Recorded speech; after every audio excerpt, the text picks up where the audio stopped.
আমি এই পেঁপে দিয়ে ডাল দিয়ে নিরামিষ রান্না করব। ডাল সিদ্ধ বসিয়ে দেবো, এর জন্য পানি দিয়ে দিলাম, লবণ দিয়ে দেব এবং সিদ্ধ করে নেব। ঢেকে দেব। ঢাকনাটা উঠিয়ে নিলাম। এই যে আমার ডাল ফুটে গেছে। এই পর্যায়ে আমি পানি দিয়ে দেব।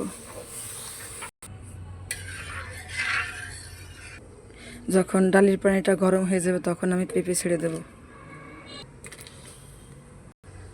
কাঁচামরিচ দিয়ে দেব, হলুদ দিয়ে দেব, মরিচের গুঁড়া দিয়ে দেব। এবার ঢেকে দেব। আমার সিদ্ধ হয়ে গেছে। বাগার দেওয়ার জন্য কড়াইতে তেল গরম করে নিয়েছি। পেঁয়াজটা পাটায় ছেঁচে থেতো করে নিয়েছি, পেঁয়াজ দিয়ে দেব। পাটায় ছেঁচে রাখা রসুন দিয়ে দেব।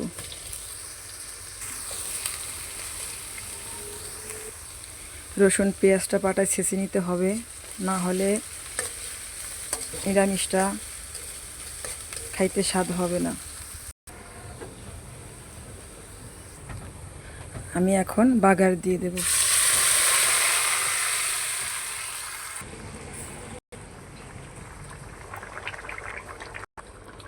এখন আমার রান্না হয়ে গেছে। আমি ভেজে রাখা জিরার গুঁড়া দিয়ে দেব।